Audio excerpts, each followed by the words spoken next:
selalu bacakan. Itu berkat so terlalu banyak. Orang masih mau tambah-tambah lagi. Tuh harta so terlalu banyak. Setiap hari Tuhan berkati, berlipat-lipat ganda. Mana ucapan syukur kita kepada Tuhan? Jangan saudara sekalian cuma orang ya bersaksi. Doa Tuhan terima kasih berkat so terlalu banyak. Terlalu banyak berlimpah, tapi gembala lihat-lihat rupa nak dapalinya so lebih susah, lebih banyak masalah. Rupanya berkat itu so tindis buat orang hati. Berkat yang so tindis tuh hati, sehingga hati ini so nyentang bagaimana? Tidak berbagi kasih lagi, tidak memberikan yang terbaik bagi Tuhan karena itu harta so tindis atau itu masalah-masalah so tindis. Nah saudara, ayat pokok tadi saudara, Raja Daud dia katakan begini, mengapa engkau tertekan hai jiwaku? Itu tubuh daripada Raja Daud. Dia bilang, hei jiwa, siapa yang tertekan begitu? Luar biasa. Rupanya ini 3 unsur baku bercerita ada orang. Tubuh bisa bercerita, jiwa bisa bercerita, roh bisa bercerita. Ya. Dia bilang dengan tulus, mengapa engkau tertekan hai jiwaku, dan mengapa engkau gelisah di dalam diriku? Itu jiwa gelisah di dalam diriku. Roh bilang, berharaplah kepada Allah, sebab aku bersyukur lagi kepadanya, penolongku dan Allahku. Jadi saudara saya jangan biarkan itu jiwa itu tertekan dengan masalah-masalah pikiran-pikiran yang saudara sekalian tidak berkenan kepada Tuhan. Sebab itu orang perlu terang dan kebenaran. Bersihkan dulu hati kita. Pelihara hati. Dikatakan Efesus saudara sekalian, jangan kamu bodoh, tetapi mengerti apa maunya Tuhan. Mari kita baca Efesus 4 ayat 25.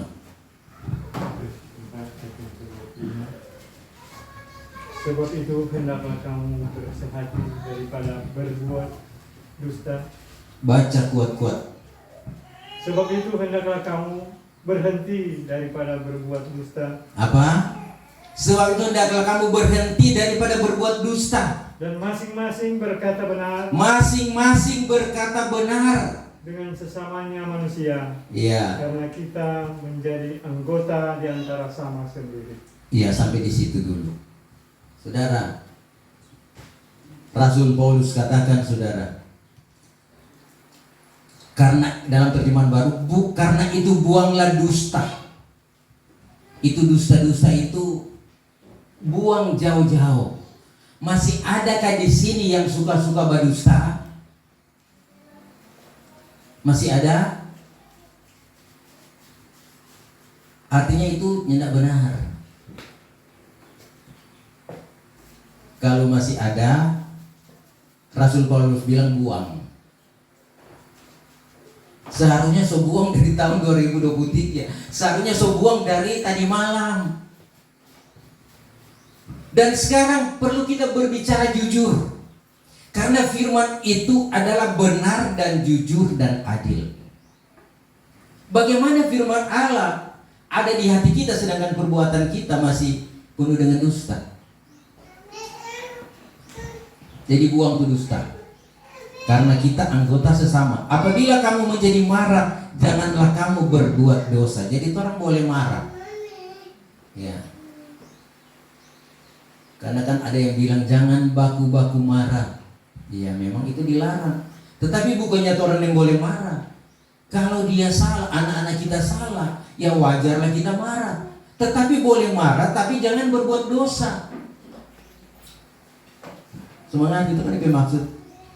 Janganlah matahari terbenam sebelum padam amar. Jadi jangan sampai matahari masuk. Boleh marah tapi jangan sampai matahari masuk. Apa itu, saudara? Matahari masuk. Jadi orang berpikir bahwa kalau orang baku marah jam 12, usahakan sebelum jam 6, orang baku baik. Begitu tuh. Tapi itu secara lahiriah boleh kita lakukan. Tapi apakah ada yang berdamai?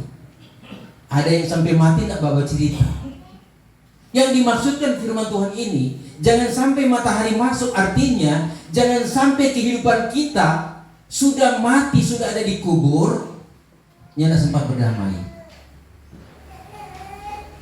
Jadi jangan sampai terbenam, matahari terbenam, artinya tuh orang sudah tidak ada. Orang yang sudah mati sudah tidak akan mau kasih ampun, sudah. Sebab itu ampunilah. Tuhan bilang ampunilah yang bersalah kepadamu. Mau mengampuni, saudara? Perjalanan kita hari yang pertama, Tuhan katakan mengampuni, bersihkan hati, taruh firman, taruh kebenaran, dan mengampuni, menolong, dan mengucap syukur, memberikan yang terbaik kepada Tuhan. Baru kita akan melihat betapa ajaib-ajaibnya Tuhan. Tuhan itu ajaib. Tuhan sangat sayang sekali buat orang, saudara. Bisa dibayangkan di tengah-tengah dunia yang bergelora, di sana kita mendengar kematian karena bencana, karena peperangan, karena kecelakaan. Di rumah sakit banyak orang yang terbaring tidak berdaya, dan kita ini sehat-sehat semua. Ajaib ya Tuhan dalam kehidupan kita. Sebab itu dengan apa kita mau balas segala kebaikan Tuhan? Raja Daud katakan, apakah yang dapat kubalas kepada Tuhan? Mau balas segala kebaikan Tuhan. Sedangkan dia kasih DP harta, kekayaan DP istana, dan cukup membalas kebaikan Tuhan.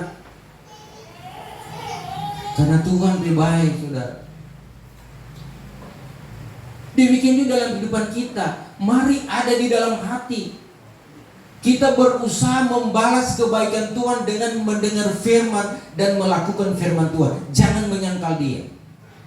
Jangan memutarbalikkan kebenaran. Jangan membenarkan diri dan memakai alat atau memakai firman Tuhan. So berdosa lagi, mau membenarkan diri pakai ayat.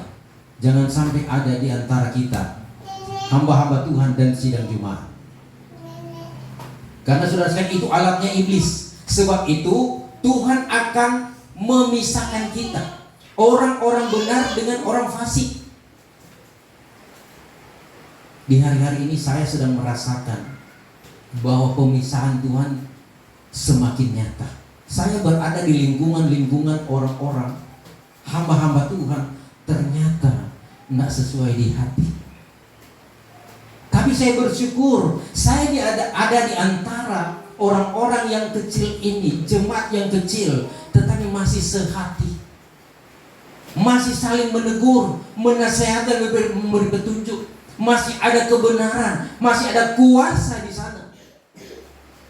Itu yang perlu kita syukuri, saudara. Sebab itu, tatkala Tuhan memisahkan kita, jangan torang memaksakan bergabung dengan perhimpunan-perhimpunan orang jahat. Karena pergaulan yang jahat merusakkan kelakuan yang baik. Itu kata firman Tuhan. Sebab itu terang sudah datang, gelap lebih disukai manusia. Jangan orang bergabung di dalam kegelapan dengan perbuatan jahat. Karena firman Tuhan dikatakan bahwa kita ini adalah anak-anak terang. Anak-anak terang artinya ada firman dan Roh Kudus. Anak-anak gelap itu dipengaruhi oleh kuasa iblis, kuasa kegelapan. Sebab itu firman Tuhan katakan, dalam kita melangkah, jangan kasih tempat kepada iblis. Amin. Karena kalau dia masuk, itu dampaknya luar biasa. Kita akan menyangkal Tuhan. Kita akan membenci Tuhan. Anak-anak akan memberontak kepada orang tua. Tidak lagi saling ada keharmonisan dalam keluarga, karena iblis sudah ada di dalam. Nah, ini harus kita lawan dengan iman, dengan firman dan Roh Kudus. Karena itu pedang roh. Efesus pasal yang kelima, itu pakai selengkap senjata Allah, yaitu firman dan Roh Kudus. Bertopongkan kebenaran. Pedang roh itu adalah firman Tuhan.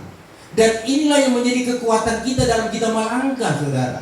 Karena kita tidak tahu, ini hari yang pertama kita akan melangkah selama 365 hari. Apakah kita bisa tembus? Orang bersyukur bisa tembus masuk tanggal 1 Januari. Tetapi apakah dia memintakan, dia bersyukur Tuhan bisa melewati dia? Atau kita bisa melewati tahun demi tahun, hari demi hari? Sedangkan saudara sekalian, dikatakan firman Tuhan, selangkah jua jalannya antara kita dengan kematian, selangkah jalannya antara kita dengan kehidupan dan kematian. Sebab itu mari kita sadar, kita minta terus kepada Tuhan, sertai saya dengan kebenaran dan Roh Kudus, supaya aku dapat sampai ke rumah Tuhan, tempat kediaman Allah, bersekutu dengan Tuhan, menyembah Dia dalam roh dan kebenaran. Tuhan berbicara, menampakkan kehadirannya, Dia menjamah setiap kita. Ini terlalu ajaib saudara sekalian dalam kehidupan kita di tengah-tengah dunia ini yang fana. Kebenaran terlalu sukar sehingga tinggal sedikit orang-orang yang benar. Semua berbuat jahat. Sebab itu berbahagialah sekawan domba yang kecil, karena Allah berkenan bagi mereka itu. Tuhan memberkati. Mari kita mempersiapkan diri saat ini untuk kita datang menyembah Tuhan dalam roh dan kebenaran.